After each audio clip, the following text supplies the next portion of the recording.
இன்னைக்கு நாங்க 2 பேரும் சேர்ந்து சிக்கன் பிரியாணி வைக்க போறோம். வாங்க வீடியோக்குள்ள போகலாம். ஃபர்ஸ்ட் வந்து பிரியாணி தேவையான முக்கியமான பொருட்களை ரெடி பண்ண போறோம். ஃபர்ஸ்ட் சிக்கனை வெட்டி வச்சிட்டேன். ஓகேவா? அடுத்து தக்காளி வெட்டி வச்சிருக்கேன். பெரிய வெங்காயம் வெட்டி வச்சிருக்கேன். அடுத்து சம்பளுக்கு தேவையான வெங்காயம் கூட வெட்டிக்கிட்டு இருக்கேன். அடுத்து வந்து அரிசி ஊற ஒய்ஃப் அப்பா அதை அடுத்துப்போம். இன்னைக்கு வந்து சிக்கன் பிரியாணிக்கு தேவையான எல்லா ஐட்டம்ஸும் ரெடி பண்ணிட்டோம். சிக்கன் பிரியாணி வந்து 1 கிலோ போட போறோம். அதனால 1 கிலோ சிக்கன். ஓகே. தக்காளி வந்து ஒரு 7. அது நான் தான் வெட்டினேன். எல்லாமே அடுத்து நான் வந்து சும்மா சொல்றது. தக்காளி அப்புறம் பல்லாரி. அது நான் தான் வெட்டினேன். பெரிய வெங்காயம். அதனால பல்லாரி தான் வாயில வருது. வெங்காயம் ஒரு 7 கிட்ட எடுத்துறோம். சரி. அப்புறம் இஞ்சி பூண்டு வேற வந்து பட்டை கிராம்பு அது பிரியாணிக்கு தேவையானது வேற ப்ளஸ் முந்திரி பருப்பு ஏலக்காய் தேவைப்படுமா என்ன போட்டுக்கிட்டா ஸ்மெல் நல்லா. Okay okay. அப்புறம் வந்து பிரியாணி மசாலா, மஞ்சள் தூள், அப்புறம் நெய், தயிர், அப்புறம் அரிசி வந்து ஊற வச்சா. என்ன அரிசி? ஓ பாஸ்மதி. சரி, அப்ப வீடியோக்குள்ள போலாம். வைங்க பெரிய குக்கர் 1 கிலோ தான் போட போதும். ஆனால் சட்டி வந்து பெரிய பணியாக இருக்கு. சரி, ஒரு பிரச்சனை இல்லை. Gold winner oil, sunflower oil. தேவையான ஆயில் ஊற்றிட்டு ஆயில் இது கூட நெய் ஊற்றணுமா? எவ்வளோ கிராம்? 50 மில்லி இருக்கு. ஊற்று தேவையான உள்ளே ஊற்றிட்டேன். கொஞ்சம் லாஸ்ட் ஊற்றணும்ல, பிரியாணிக்கு லாஸ்ட் எடுப்பாங்கல்ல. ஓகே. அடுத்து இப்போ நம்ம சூடாகணும். அப்புறம் வந்து பிரியாணிக்கு இது இல்லாம எப்பவுமே டேஸ்ட் நல்லா இருக்காது. முட்டையை அவிச்சு சாப்பிடணும். கடையில் சாப்பிட்ற மாதிரி சாப்பிடணும். கடையில் ஆர்டர் பண்ணும்போது முட்டை பிரியாணி சிக்கன் இல்லாமல் அது மாதிரி சிக்கன் பிரியாணி மாதிரி நம்ம முட்டையோடு சாப்பிடணும். முட்டை அவிக்க வைக்கணும். இங்கே வைங்க. முட்டை வசதி அவிக்கிட்டோம். அங்கே எண்ணெய் கொதிச்சுட்டு இருக்கு. அதுக்கப்புறம் நம்ம வந்து பிரியாணி செய்யுது அப்படின்னு பார்ப்போம். உடஞ்சிடும். என்ன சூடாயிடுச்சு. அதுக்கப்புறம் இப்போ வந்து நம்ம பட்டை கிராம்பு சோம்பு அந்த பாக்கெட் மொத்தமாக உடச்சி உள்ளே போட போகிறோம். போடுமா? போடுங்க. நெக்ஸ்ட் அப்புறம் ஏலக்காய் முந்திரி இதெல்லாம். ஓகே. அது என்ன இருக்கு? ஆஹா, என்ன மனம் நல்லா மணக்குது. நமக்கு தேவையான முட்டை அங்கே ரெடி ஆகிட்டு இருக்கு.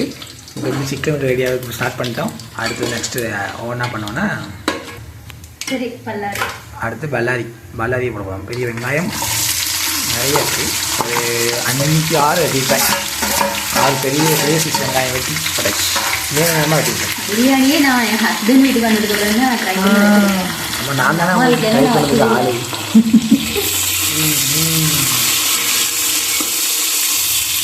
இப்போ வந்து நல்லா வெங்காயம் வந்து பொன்னிறமாக ஆகிற வரைக்கும் நம்ம நல்லா வதக்கணும். வதக்கிட்டு இஞ்சி பூண்டு பேஸ்ட் போட்டோம்னா அவன் இஞ்சி பூண்டு போட்டோம்னா கொஞ்சம் பிடிக்க ஆரம்பிச்சிடும். அதனால் நம்ம கிண்டிகிட்டே இருக்கும். அதனால் கொஞ்சம் இது வெந்ததுக்கப்புறம் அதை போட்டுக்கணும். என்ன பண்ண போதும், வெங்காயம் வந்து நல்லா பொன்னிறமாக வதக்கியாச்சு. அதுக்கப்புறம் நம்ம வந்து இஞ்சி பூண்டு பேஸ்ட்டை வந்து போட போகிறோம். போடுங்க. அப்படி தட்டி தானே விடலாம். ஓகே. இஞ்சி பூண்டு போட்டதுக்கப்புறம் வந்து பிடிக்க ஆரம்பிச்சோம். அதனால் கிண்டிக்கிட்டே இருக்கணும். அந்த இஞ்சி பூண்டு பேஸ்ட்டு போகிற வரைக்கும் கிண்டிகிட்டே இருக்கணும். தக்காளி ஆட் பண்ணி அதுக்கப்புறம் வதக்கணும். நீங்களும் ட்ரை பண்ணுங்க பிரியாணி எப்படி எங்களை பார்த்து. சிக்கன் பிரியாணி நம்ம ஐடியா பார்த்துட்டு இருக்கவங்க சப்ஸ்கிரைப் பண்ணுங்கள், லைக் பண்ணுங்கள், கமெண்ட் பண்ணுங்கள். அப்போ தான் எங்களுக்கும் சப்போர்ட்டாக இருக்கும். அடுத்தடுத்து வீடியோ போடுவோம். அடுத்து என்ன ரெசிபி போடலாம் நீங்களும் கமெண்ட்ல சொல்லுங்க. நாங்கள் ட்ரை பண்ணுறாங்களா முடிஞ்சளவுக்கு ட்ரை பண்ணுவோம். இப்போ தான் வளர்ந்து வந்துட்டுருக்கோம். அதனால் எப்படினாலும் ட்ரை பண்ணுவோம். இப்போ ரெடி ஆகிட்டா? இஞ்சி பூண்டோட அந்த பச்சை வாசனை வந்து போயிடுச்சா? இப்போ அடுத்து நெக்ஸ்ட்டு தக்காளி போடணும். ரெடி பண்ணுங்க. தக்காளி போடுமா? கலர் நல்லா மாறிட்டுனேன். கோல்டு கலர் தான். அந்த கோல்டிஷாக வந்ததுக்கப்புறம் தான் நம்ம வந்து தக்காளி ஆட் பண்ணணும். தக்காளி ஆட் பண்ணி நல்லா வதக்கணும். வதக்குன்னு வதக்கிட்டே இருந்தேன்னா நல்லா வதக்கினதுக்கப்புறம் தான் அதுக்கப்புறம் சிக்கன் போட்டுறவா? கொத்தமல்லி இலையை போடணுமா? ரைட். அடுத்து பார்ப்போம்.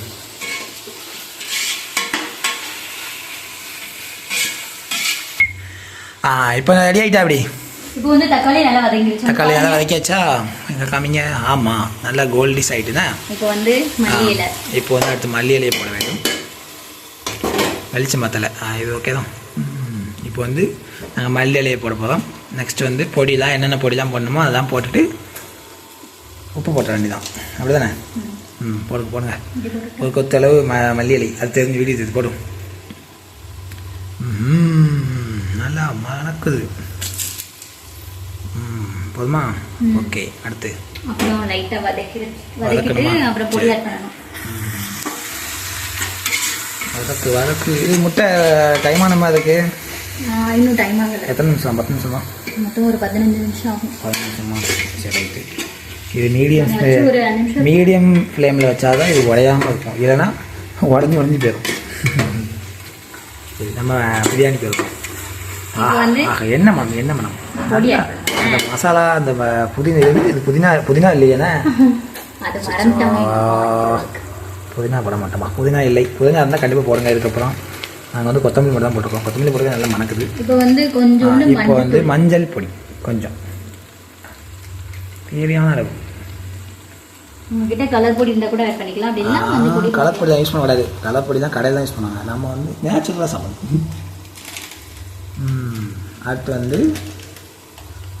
என்ன பொடி? அடுத்து வந்து பிரியாணி பொடி போட போகிறோம். பிரியாணி பொடி தான். லெமன் சாதம் பொடி போட்டுறாது. 2 ஒரே மாதிரி தான் இருக்கும். சரி போடு. நம்ம வந்து வேற மற்ற பொடியெல்லாம் யூஸ் பண்ணலை. அதனால நம்ம வந்து அதிகமாக யூஸ் பண்ணுறோம். ஆமாம், மஞ்சள் பொடியும் பிரியாணி பொடி மட்டும் தான் நாங்கள் யூஸ் பண்ணுறோம். மிளகா பொடி கூட யூஸ் பண்ணல. உங்களுக்கு அப்படி வேணால் இதை கம்மி பண்ணிட்டு மிளகா பொடி வேணால் எக்ஸ்ட்ரா யூஸ் பண்ணிக்கோங்க. இதை எத்தனை செகண்ட் விடுங்க. ஃபஸ்ட்டு அதில் கிண்டி விடுறோம். மசாலா தான் அவங்க ஸ்மெல். அந்த இது இதெல்லாம் ஸ்மெல் தானே? பச்சை வாசனையா? அந்த பச்சை வாசனை போகிற அளவுக்கு நல்லா வதக்கணும்னா அந்த மசாலாவோட வந்து வெங்காயம் கூட எல்லாமே மிக்ஸ் ஆகி நல்லா இதாகிடும், கட்டி ஆகிடும். இதெல்லாம் பார்த்தாலே தெரியும். நல்லா ரொம்ப டைமில் ஒரு நிமிஷம் 1 நிமிஷம் அப்படியே வெங்காயம் தக்காளியோட நல்லா மிக்ஸ் ஆகிடும். பார்க்கறதுக்கு சூப்பராக இருக்கும். பொடி போட்டு நல்லா மிக்ஸ் பண்ணிட்டோமா? மிக்ஸ் பண்ணிவிட்டு 1 நிமிஷம் மிக்ஸ் பண்ணால் போதும், நல்லா மிக்ஸ் ஆகிடும். அதுக்கப்புறம் நம்ம தயிர் எத்தனை மில்லி? 200 கிராம் போட்டிருக்கு. நம்ம 100 கிராம் அதில் போட போகிறோம். பாதி வந்து சம்பல், அதாவது வெங்காயம் போட்டு மிக்ஸ் பண்ணுறதுக்கு. இது 100 ml உள்ளே போட்டு மிக்ஸ் பண்ணுறோம். மிக்ஸ் பண்ணுங்க. அதாவது பிரியாணி சாப்பிட்டு பழகிதான் பிரியாணி வைக்கிறத ஃபுல்லாக பார்க்குறேன். நல்லா தான் இருக்குண்ணே. பார்க்குறதுக்கு இல்லை, சாப்பிட்றதுக்கு நல்லா இருக்கு, செய்கிறது பார்க்குறது நல்லா இருக்குண்ணா. இவ்வளோ ஈஸியாக இருக்குமா இருக்குண்ணா? இதனால கிரேவிமாக இருக்குண்ணா. இதனால சிக்கனை போட்டு சிக்கன் கிரேவிமாக வச்சுக்கலாமோ? இப்படி தான் பண்ணுறாங்களோ போல இருக்குண்ணா. கிரேவி மாதிரி தான் இருக்குது. சிக்கனை போட்டு வேக வச்சா போதும், சிக்கன் கிரேவி ஆகிருன்னு நினைக்கிறேன். பிரியாணி மசாலா ரெடி பண்ணிட்டோம். இப்போ தேவையான அளவு உப்பு போட்டுட்டு சிக்கனை போட்ட வேண்டியதான். வேலை முடிஞ்சதும் சிக்கனை போட்டுட்டு நம்ம ஊற வச்சுருக்க பாஸ்மதி அரிசி அங்கே பானையில் வச்சுருக்கோம். அதுவும் வந்து ஒரு எத்தனை 3 இது வச்சுருக்கோமோ, 3 கிளாஸ் அளவுக்கு வச்சுருக்கோம். அதெல்லாம் 3 கிளாஸுக்கு எத்தனை? நம்ம எந்த அளவுக்கு பாத்திரத்தில் அரிசி எடுக்கிறோமோ அதுக்கு 1.5 கிளாஸ். 1/2 class extra. 3 கிளாஸ்னால் இப்போ நீங்கள் 3 கிளாஸ் அரிசி எக்ஸ்ட்ரா 1/2 கிளாஸ் போட்டிங்கன்னா அவ்வளோ 4.5 கிளாஸ். 5 கிளாஸ் ஊற்றணும். 5 கிளாஸ் ஊற்றினீங்கன்னா அப்படியே உப்பு போட்டு மிக்ஸ் பண்ணிட்டு இருக்கேன். ஓகே. மிக்ஸ் பண்ணிங்கன்னா குக்கரில் வைக்கும்போது பிரியாணி உங்களுக்கு அப்படியே உதிரியாக சாப்பிட எடுத்து சூப்பராக இருக்கும். இப்போ வந்து இப்போ எடுத்துட்டு பண்ணுவோம். சிக்கன் பீஸ் 1 கிலோ சிக்கனை உள்ள போட்டு மிக்ஸ் பண்ண போதும். இதான் கடை மஞ்சள் இருக்குதானே கேட்குறீங்க? மஞ்சள் பொடி போட்டு நாங்கள் மிக்ஸ் பண்ணியிருக்கோம்ப்பா. சுத்தமாக இருக்கும்ப்பா. ஆமாம், நான் தான்ப்பா மஞ்சள் பொடியை போடுதோம்னு அதை பாக்கெட் தட்டிச்சாதான் இப்படி மஞ்சள் ஆகிட்டு. சிக்கன் மாதிரி இல்லை, இது மஞ்சள் கோழி மாதிரி இருக்கு. மஞ்சள் சரி, மஞ்சள் பொடி நல்லது தானே. யாருக்கெல்லாம் சிக்கன் குழம்பு சிக்கன் பிரியாணி பிடிக்கும் கமெண்ட்ல சொல்லுங்க. ஆமாம், முட்டை டைம் ஆகிட்டோ. ரொம்ப நேரம் ஓடிட்டு இருக்குமா அதுக்கு முட்டை அவிஞ்சிட்டு நினைக்கிறேன். நான் கம்மி பண்ணி தான் வச்சுருக்கேன்ப்பா. சிக்கன் போட்டோன்னா நல்லா மிக்ஸ் பண்ணணும். நல்லா மிக்ஸ் பண்ணி லைட்டாக கொதிக்க விட்டிங்கன்னா மசாலா வந்து வதக்கணுமா? கொதிக்க விட்டுணும். குழம்பு இல்லை. ஓஹோ, எனக்கு தெரிஞ்சது அதான்ப்பா. இப்போ வந்து நம்ம நல்லா மிக்ஸ் பண்ணணும். சிக்கனும் வந்து மசாலாவும் நல்லா மிக்ஸ் ஆகிற அளவுக்கு கிண்டிகிட்டே இருக்கணும். கிண்டிட்டோம்னா அதெல்லாம் மிக்ஸ் ஆயிடும். அதுக்கப்புறமா நம்ம வந்து தேவையான அளவு அரிசி நம்ம அதெல்லாம் போட்டு மிக்ஸ் பண்ணலாம். கொஞ்சம் டைம் கொடுக்கணும் வதங்கிறதுக்கு, கொஞ்சம் வதங்கணும், சூடு பண்ணணும். ஓகே, இப்போ வந்து நம்ம சிக்கனை வந்து நல்லா வதக்கிட்டோம். அது 5 நிமிஷம் நல்லா வேக விட்டாச்சு. 5 நிமிஷம் வேகும். தண்ணி அளவு வைக்க போகிறோம். இப்போ நாங்கள் வந்து இந்த சொம்பு வந்து ஒரு சொம்புக்கு நாங்கள் அரிசி வச்சுருந்தோமா, அதனால் ஒரு சொம்பு தண்ணி ஊற்றோம். 1.5 சொம்பு போடு. ஒரு சொம்பு தண்ணி ஊற்றியாச்சா, இன்னொரு 1/4 சொம்பு ஊற்றணும். அப்படி தானே? எனக்கு தெரிஞ்சு நான் அப்படி சொல்லிகிட்டு இருக்கேன். அப்படி தான் நினைக்கிறேன். பார்ப்போம். போதுமா? போதுமான ஒரு தண்ணி ஊற்றியாச்சு. இப்போ வந்து நம்ம மிக்ஸ் பண்ண போதும். மிக்ஸ் பண்ணிவிட்டு அந்த மசாலாவும் தண்ணி மிக்ஸ் ஆனதுக்கப்புறம் பாஸ்மதி ரைஸை உள்ளே போட போதும். உப்பு வந்து கரெக்டாக இருக்கான்னு செக் பண்ணிடணும். ஆமாம், உப்பு வந்து எப்பவுமே பார்த்துக்கணும். நல்லா சுள்ளுன்னு இருக்கணும் உப்பு. அதாவது இப்படி நாங்கள் வந்து கப்பிள்ஸாக வந்து பிரியாணி செய்கிறத பார்க்கும்போது உங்களுக்கு என்ன தோணுது? நீங்கள் எப்படி செஞ்சுருக்கீங்களா அப்படிங்கிறத கமெண்ட் சொல்லுங்கள். இப்போ நல்லா சிக்கன் போட்டு தண்ணி ஊற்றி மிக்ஸ் பண்ணிகிட்ருக்கோம். அடுத்து வந்து என்ன பண்ணணும்? பாஸ்மதி அரிசி போடணும். நம்ம வந்து சிக்கனை வந்து உள்ளே போட்டு தண்ணி ஊற்றியாச்சா, இப்போ வந்து அதே அளவுக்கு நம்ம அரிசி உள்ளே போட போதும். பாஸ்மதி ரைஸ் வச்சுக்கோங்க. நாங்கள் அவங்களுக்கு எந்த அரிசினா யூஸ் பண்ணிக்கலாம். பாஸ்மதி ரைஸ்னால் நம்ம பிரியாணி கடையில் சாப்பிட்ற மாதிரி இருக்கும். அதான் நாங்கள் பாஸ்மதி ரைஸ் வாங்கியிருக்கோம். இப்போ அரிசியை உள்ளே போட்டுட்டு நல்லா மிக்ஸ் பண்ணிவிட்டு அப்புறமா எப்போதுமே உப்பு வந்து நம்ம பார்க்கும்போது லைட்டாக கொஞ்சம் சொல்லுன்னு இருக்கணும். ஆமாம், உரப்பும் சொல்லுன்னு இருக்கணும். ஆமாம், ரெண்டும் சொல்லுன்னு இருக்கான்னு பார்த்துட்டு அதுக்கப்புறம் நம்ம வந்து குக்கரை மூடி வச்சிட வேண்டியதான். மூடி வச்சுட்டு 2 விசில் வெயிட் பண்ண வேண்டியதான். இப்போ நல்லா மிக்ஸ் பண்ண அதுக்குமே பார்க்க நல்லா இருக்குண்ணா. அளவு கரெக்டாக இருக்குது. அதாவது அந்த அரிசி முங்கி கொஞ்சம் மேலே தள்ளி தண்ணி இருக்க மாதிரி இந்த அளவில் இருந்ததுன்னா உங்களுக்கு வந்து கரெக்டாக அந்த தண்ணி வந்து வற்றி பிரியாணி ரெடி ஆகிடும். அப்படியே உதிரியாக. இப்போ முடியுமா? ஆமாம், உப்பு டெஸ்ட் பார்த்துட்டு நாங்கள் மூடி வைப்போம். என் ஒய்ஃப் வந்து பிரியாணி தேவை எல்லாமே ரெடி பண்ணிட்டாங்க. இப்போ நான் வந்து உப்பு எல்லாம் பார்த்துட்டேன். இப்போ வந்து என்ன பண்ணோம்னா பிரியாணியை மூடி வைப்போம். குக்கரில் மூடி வச்சு 2 விசில் வைக்கணும். எல்லா வேலையும் அவங்க பார்த்தா நான் வந்து மூடி வைக்கிறது அப்படியே இல்லை, போய் சொல்கிறாங்க. கட் பண்ணது எல்லாமே அவங்க தான். நான் வெறும் ரெடிமேடு தான். இந்த பிரியாணி வைத்த பெருமையெல்லாம் என் ஒய்ஃப் தான் செய்வேன். நான் வந்து சும்மா வீடியோ இல்லை, நம்ம 2 பேரையும் சேரும்.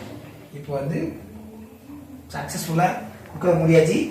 விசில் போட்டு 2 விசில் வரைக்கும் வெயிட் பண்ணுவோம்.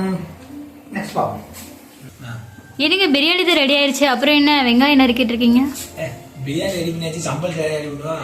ஐயோ, மறந்து போயிட்டேன். சம்பளம் கண்டு வந்து தயிர் ஊற்றியாதுல, தயிர் ஊற்றி வெங்காயம் வெட்டியாச்சா.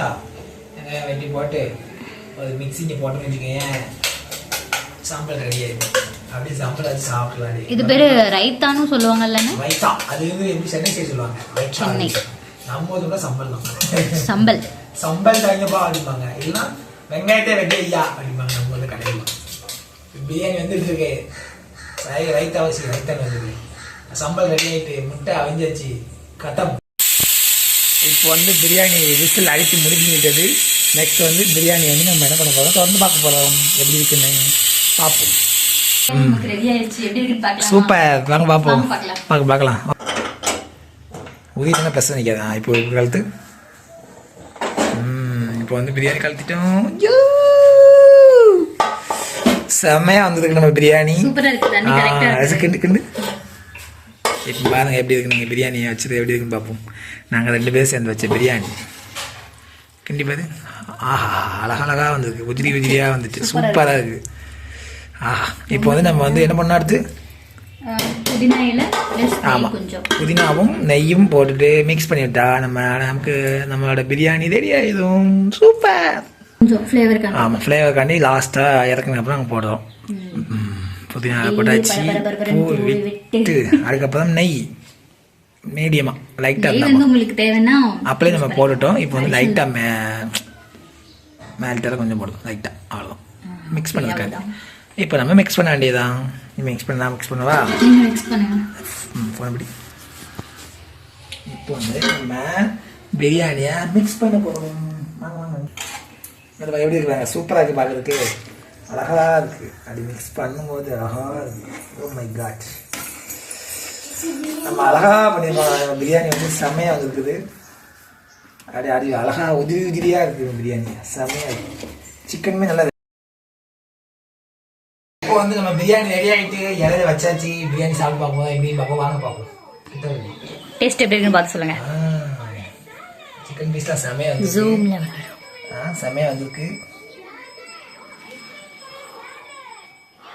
உங்களுக்கு ஒரு வாய், எனக்கு ஒரு வாய். சூப்பரா இருந்தது பிரியாணி. நீங்களும் ட்ரை பண்ணுங்க இது மாதிரி. நெக்ஸ்ட் வீடியோ பார்ப்போம். பாய்.